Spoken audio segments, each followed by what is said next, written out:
राजा और मंत्री की कहानी। माफ करना हर किसी के बस की बात नहीं है। एक राजा जिसका बहुत बड़ा राज्य था।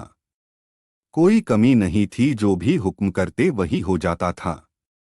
लेकिन राजा में एक आदत थी कि वह जो भी कोई थोड़ी सी गलती करता उसे तुरंत 10 बड़े खूंखार कुत्तों के सामने डालकर उसे कुत्तों से नुचवाता।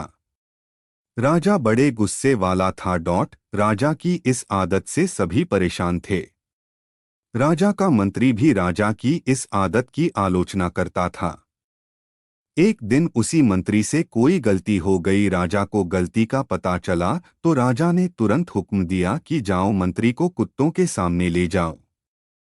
मंत्री ने राजा से गलती मानी, माफी मांगी, लेकिन राजा ने कुछ नहीं सुना और कहा कि जो कह दिया सो कह दिया, और सिपाहियों से कहा ले जाओ कुत्तों के बाड़े में। मंत्री ने कहा ठीक है राजा जी, लेकिन मेरी आखिरी इच्छा तो मान लो। राजा ने कहा ठीक है, बताओ अपनी आखिरी इच्छा। मंत्री ने कहा मुझे 10 दिन की मोहलत दे दीजिए बस। राजा ने कहा ठीक है, 10 दिन की मोहलत दे देते हैं, लेकिन 11वें दिन सजा जरूर मिलेगी।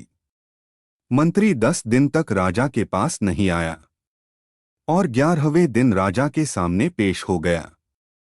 राजा ने मंत्री को देखा और सिपाहियों से कहा जो सजा रखी थी मंत्री के लिए उसे पूरी की जाए।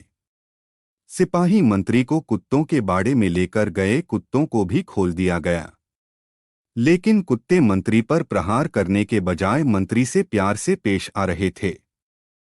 यह देखकर राजा चौंक गया कि जिन कुत्तों को प्रहार करने के लिए ट्रेन किया गया है वे इतने प्यार से पेश आ रहे हैं।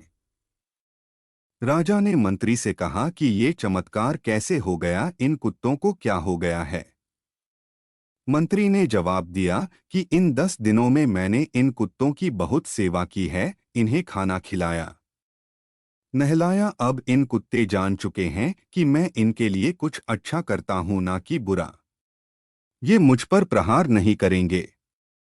मैंने आपकी इतने दिनों से सेवा की है, फिर भी आप मेरी एक गलती को माफ नहीं कर सके।